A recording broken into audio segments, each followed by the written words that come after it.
Meet the Yamaha NS-800As, standing 16 inches high, 9 inches wide, and 14 inches deep.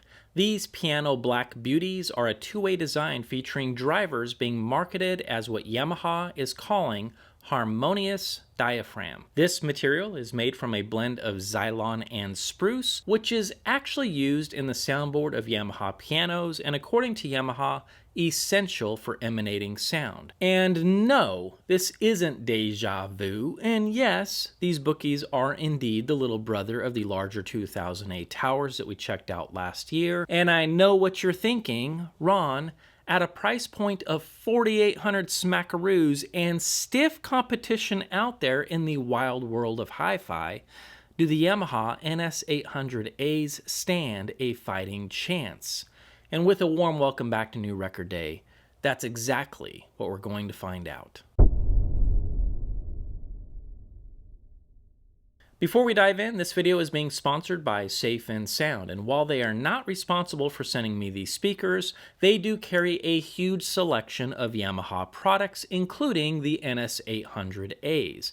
Not only that, they also carry a ton of great amplifiers, DACs, turntables, and home theater products that are worth checking out as well. With lifetime, yes, that's right, lifetime technical support, flexible payment options, and a large selection of audiophile goodies to choose from, Safe & Sound will be thrilled to get you up and running in a quick hurry. All of the links that you need are down below, and please do tell them that Ron sent you. They are awesome to work with and will get you rocking out in no time. For those of us who care about crossover components, Yamaha is using an MCap SUPREME made by Mundorf of Germany, along with air core inductors. Now, given their price point of 4,800 bucks for the pair, one would expect to see higher end parts, but it's been my experience that's not the audiophile world that we live in. A while back on this channel, I would make it a point to crack open every single speaker that I reviewed and look inside, and after a while, I gave up.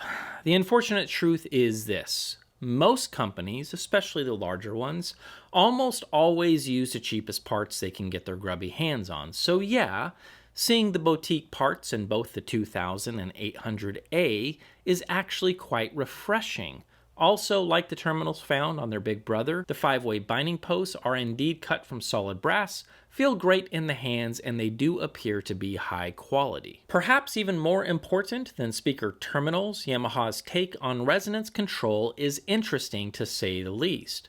According to Yamaha, the principles for creating superb sound is understanding enclosure acoustics and pinpointing where to suppress vibrations. The NS-800A's cabinet construction incorporates state-of-the-art design technology while making full use of laser vibrometers. The crosspiece of the cabinet has also been reinforced, and to quote Yamaha directly, this lends itself to a rich spatial sound that fully immerses you, making you feel as though you're right in the center of the performance. And last, you certainly could just plop down the cash for these speakers and use any old bar stool as a speaker stand, but Yamaha does indeed offer something that you might want to look into. The SPS 800A stands are fantastic, and while pricey at $699, I will say they're probably one of the best designs that I've seen in quite some time. Made for the 600 and 800S speakers, these stands come with slots that allow you to screw the stand directly into the bottom of the speaker to ensure a solid foundation. The center column is hollow and offers a top cap, so filling these up with kitty litter, sand, moon rocks, or popcorn is gonna be a must and will help with any resonance or vibrations making their way to the floor. The center column is rounded over and thin enough to convince me that it won't cause any issues with any diffraction from the speaker, and the stand comes with your option of soft cup feet for wood and tile floors, or spikes for carpet. Again, while not cheap, and my trusty monoprice stands do the job just as well, I gotta say, these things look the part with these speakers. They are well made and come with intelligent design practices that I certainly appreciate. Either way, taking all the technology into account, what do we have here? Well, like their bigger brothers, we have a pair of piano black bookies that certainly look stunning, come with magnetic grills, offer drivers of an interesting material, and with the asking price of $4,800 for the pair, the only thing left to do is to take these for a spin and see how they sound. Just like the larger towers that we've already reviewed, these little bookies sound similar through most of the bandwidth. Both are quick to respond and lively sounding speakers, but the 800 sound a little softer in the upper mid-range. And yes, without wasting your time, the same amplitude peak that we saw above 15K with the larger brothers does indeed exist with these as well. Knowing the drivers are all designed from the ground up and that the amplitude peak is intentional by Yamaha, I was prepared to experience the same top end with these bookshelf speakers, and that's exactly what happened. With the 800s, there is definitely a sense of presence being conveyed in the music with that lift above 15K. When we get to the sound clips, you guys should be able to catch this pretty easily, and while 15K is way past fundamentals, it's pretty obvious that the newer NS line from Yamaha is voiced to offer a sense of air at the very top. Spending more time with the 800s, I kept coming back to a lot of the same thoughts that I had about the larger NS-2000As, minus the deeper bass and a softer upper mid-range. So, number one, presence, a sense of air and articulation in upper harmonics all day long. Number two, time domain information seems to lead the charge in a lot of the songs. Number three, a large and vast sense of space in the soundstage. Number four, nothing ever comes across as fatiguing or forward in the upper mid-range or other areas of perceived brightness. Number five, very good tone and texture throughout the mid-band, mid-bass, and bass. Ironically, these notes are pretty much identical to the ones that I shared with the larger brothers, so here's the bottom line, you guys. The towers and the bookshelves, they sound pretty much the same, except for less bass impact with the bookies, and they're a little bit easier going in the upper mid-band. Most vocals sound clean, and while I didn't notice any excessive bloom, I noticed a little heaviness in the lower part of some vocals on a couple of tracks from time to time. Doing a quick knock test on the cabinet, it does sound a little bit more lively to me, and while I can certainly appreciate all of the clever techniques used for resonance control, I believe that I can hear the cabinet come to life from time to time. Also, some female vocals sound a little bit softer on top depending on their pitch, and again, something you will notice in the sound clips. Later in the measurements, you will notice there is a dip around 5K, and while that's well past vocal fundamentals, it's possible that the softness that I've noticed is the top harmonics being affected by this particular dip. Either way, while not as focused or precise sounding as some of my favorite speakers that I've spent time with, I think that the vocal presentation of the 800s is very easy to listen to without anything ever sounding forward or edgy. Of course, beyond 10K and moving up into upper harmonics, many of the delicate and minor details also pop out a lot more because of that top end being lifted. Just like the 2000As, the tone and texture of mid-bass and bass is very good on the 800As. Yeah, I mean, these can't really dig down super low, and you're going to need a subwoofer to fill in the bottom octave, but all of the texture and tone that I am hearing from these guys sounds really nice. So that is to say, despite the subwoofer comment, is how the bass and mid-bass sound, so the tone of it. To me, this material being used does sound like some of the better sounding paper cone speakers that I've spent time with. Hearing the low end of keys, the pluck from a cello is very easy to do, and the mid-bass and bass performance of the 800s definitely delivers a nice texture and tone and sounds very nice below the belt. Also, just like the 2000As, another thing that caught my attention is how the soundstage is impacted by their voicing. Top-end details and most percussive instruments seem to have a wraparound-like effect in the stage. It's kind of hard to describe, and I'll do my best to capture this in the sound clips, but I'm afraid it's going to be lost in translation. Either way, it sounds like most of the top end of these instruments seem to reach out left and right more than anything else that's being played in the music. So, Like I mentioned with the NS-2000As, this sometimes sounds more like an effect, and while it was interesting on some material like soundtracks, with some music it can be a little bit distracting. I noticed that if it's an instrument or part of an instrument, let's just say like a shaker or a triangle, it worked and seemed to add something to the music that a lot of folks might appreciate, whereas if it's a stripped down performance like a vocal and just an acoustic guitar, sometimes the top end of the strings sound almost disconnected from the body of the guitar, and that's where it became a little bit of a distraction for me.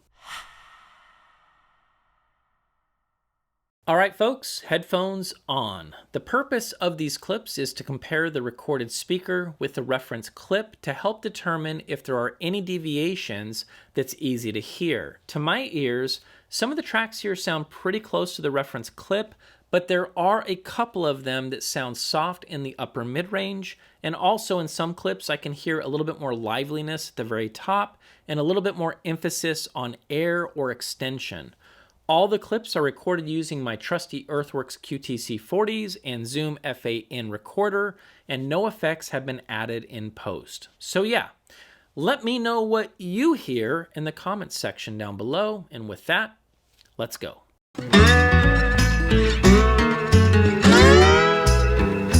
Engineer, where are you headed?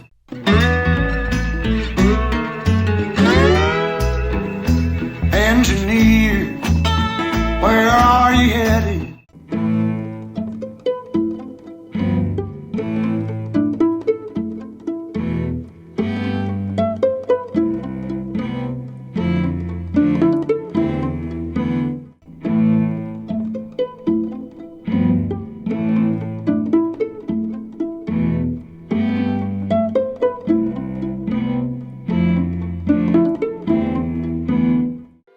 No hubiera pensado que yo me iba a enamorar, jamás no quería saber nada más, nunca más.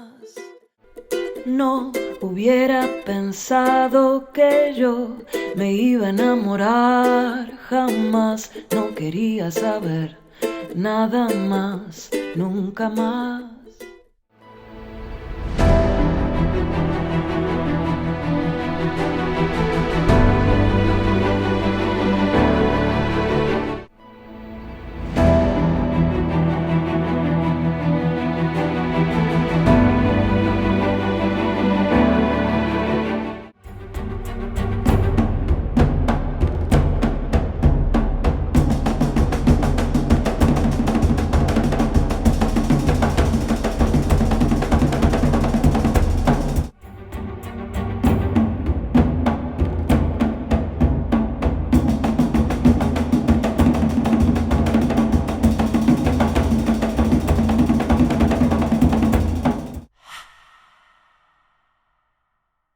Taking a look at the on-axis of the 800s, it's interesting to note a couple of things. While the response does have the same amplitude peak as the NS-2000s, the upper mid-range is indeed softer in response than its bigger brother, and that's exactly how I heard it. While we are only talking about a few decibels here and there, I was surprised to see how much more amplitude the larger towers offered from 5K and above.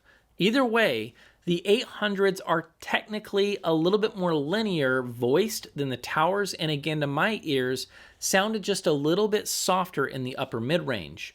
Clearly the peak at 15K is there and it's definitely audible, and again, with it being intentional from Yamaha, it does lend itself to an interesting sounding top end extension. As for its horizontal response, it's very good, and it shows a clean fall away from 0 to 40 degrees. Same thing can be said for the vertical response, and even with the mic 14 inches above the speaker, the 800s show great engineering went into the crossover design, and I have no complaints about what I'm seeing here at all. And last, the spectral decay is very clean as well, with no offensive ringing or noticeable stored energy from these drivers. So yeah, measurements on the 800s is actually pretty dang impressive, and in my opinion, more impressive than what we saw in the bigger brother, the NS-2000As.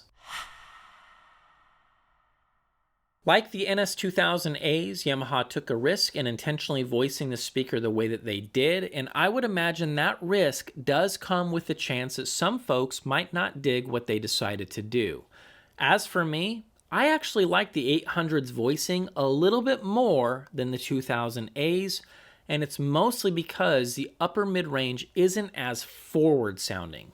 This made jamming out with classic rock a little bit easier, and while I wish that dip at 5K wasn't there, I still prefer the sound of these speakers to their bigger brothers. The fit and finish is fantastic, and I really dig the optional stands. I also appreciate the effort that went into offering higher quality crossover components, and I personally don't mind the peak that we have seen above 15K.